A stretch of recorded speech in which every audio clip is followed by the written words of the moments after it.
पीतल गली से मेरा ताल्लुक़ है तकरीबन 10 से 12 साल।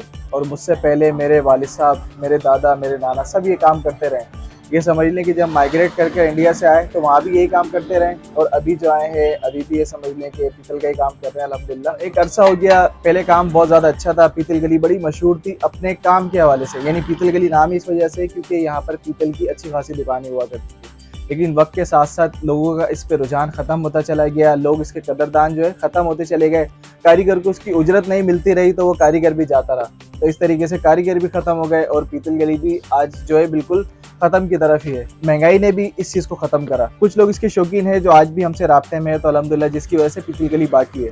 लेकिन ओवरऑल पोजीशन जो है डाउन है। अगर टूरिज्म हमारे मुल्क के अंदर हो तो ये पीतल गली दोबारा बारौनक हो सकती है जिससे पहले कभी हुआ करती थी। ये गली पीतल के काम से आबाद हुई थी। पहले 2-4 दुकानें थी, आस्ता आस्ता ये पीतल गली भर गई। उसके बाद फिर ये काम कम होता चला गया। मैं पीतल का काम करता हूँ, 65 साल हो गए मुझे इस काम को करते हुए।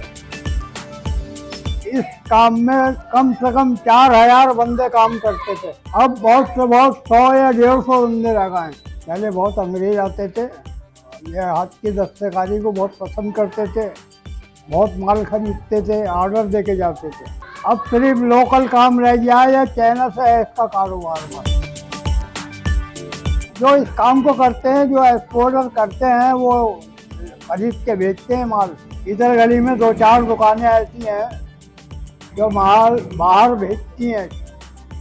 चाइना है, इधर की मंडी हो गई बंद, अब चाइना की मंडी रह गई सिर्फ। जो कारखाने हैं, दुकानें हैं, उसमें फूलदान बनते हैं, समाधान बनते हैं, अगरदान बनते हैं और बहुत से आइटम हैं